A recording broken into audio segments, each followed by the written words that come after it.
We will have a performance review shortly, David. Said Red. Oh, no. So our whole thing is I draw live. So like these cutie patooties are all examples of me drawing live. Yes. And I draw the community's ideas, and the ideas are then collected, and we're making a physical bestiary out of the ideas and stuff. Today's theme is we will be creating creatures and plants for an above volcano amidst the fumes and cinders.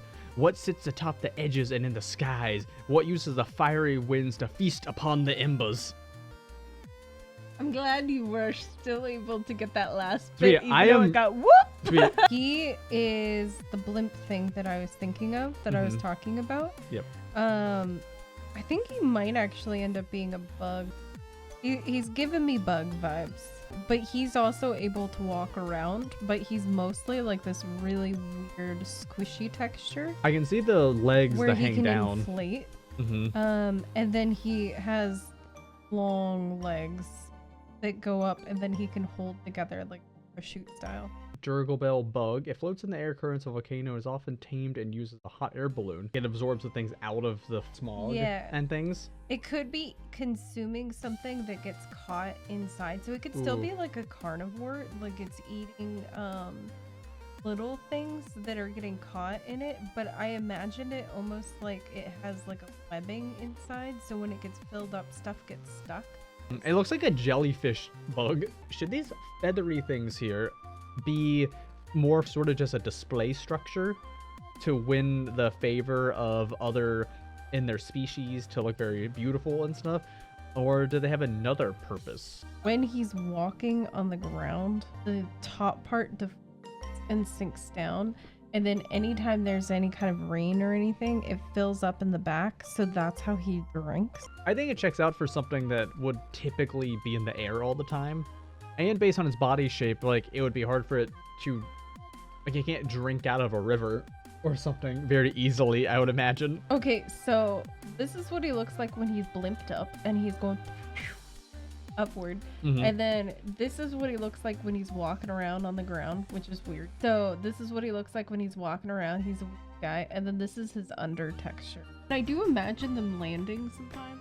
I think sometimes probably. The edges. Yeah. Especially to like make babies. Ready? Okay. Set. And go. Oh, it's gonna be Delport. Oh.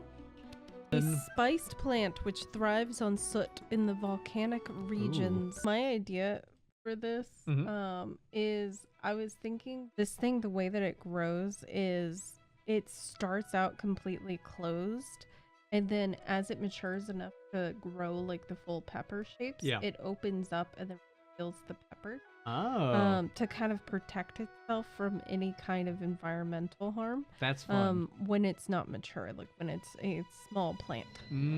That's smart. I mean, it's just like a flower or like a fruit only opening up when it's like ready. Cinder peppers give off intense heat when eaten, then a cooling, numbing sensation. These are often used to treat the mind freeze status condition that halts thoughts and paralyzes the nerves to send signals to the body. Also sounds like it would make for a great icy hot patch. Oh, you know, it the, would. Like, to yes. relieve some muscle tension. Yeah. Ready.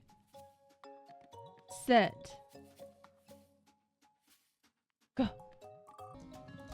Wow. They could instead be on like the very lip edge of the volcano part where it's open at the top, and they have really long necks but still ostrichy, and they like pluck things out of the smog as it goes up. So they like wait by there and like they're like little snake ones grab them. That's just my potential idea. Oh, but Jayrin said that works. Oh, okay. You can look at the chocobo as a reference as well, Kitsch Cantrips. I could definitely see how they're kind of ostrichy. Yeah. So I'm gonna do that, but based like off longer. This. Yeah, I think like longer neck, and then other adaptations we can come up with that might help it be on the edge of this volcano. Like, should these things also have kind of longer tails to counterbalance the really long necks? Or should there be some other way? Would it be like a chisel going into the ground kind of grab? Or a big weird pseudo hand? I just know that there wouldn't be many things that could wrap around. I up like here. the idea of it being like a spike. So that means they can kind of communally, they're like, oh yeah, we all eat these little sparkling ember larvas. But then when that's not around, these guys look at the other smaller birds like, is black with an aspect of orange and yellow. I love that because I bet it would look really pretty. I almost imagine its feathering being colored kind of like when you look at oil, where it could be really dark, but then reflections of like orange and yellow. Okay, ready, set, and go. Sparkshroom! This plant that is currently being drawn, well, it's technically a fungus. Looking similar to redcap mushrooms, these fungi grow around and in volcanic caves and crevices. In the dark, they give off a soft lantern-like light. Aw, they just give a little like... Maybe these mushrooms give off the lantern-like light specifically so they get eaten by things like bats, birds, and insects. They could reproduce by growing out of the droppings of the creature that eat them. Looks like an upside-down purple banana peel. It does! It does look like that. I know it's the Bellspark flowers. These are small plants that look similar to real-life clematis bluebells. That's what these are. They only grow in the soil around the volcanic lands, and the pollen can be used as an excellent flint replacement fire starter. The stem of the plant is gray and ashy white. The flower is black on the outside with red on the inner petals and bright orange-yellow pollen. Oh, that's cool. That's like... I like that the pollen can be used for a fire starter. Later, taters. Later, taters. Bye, guys. Bye. See ya.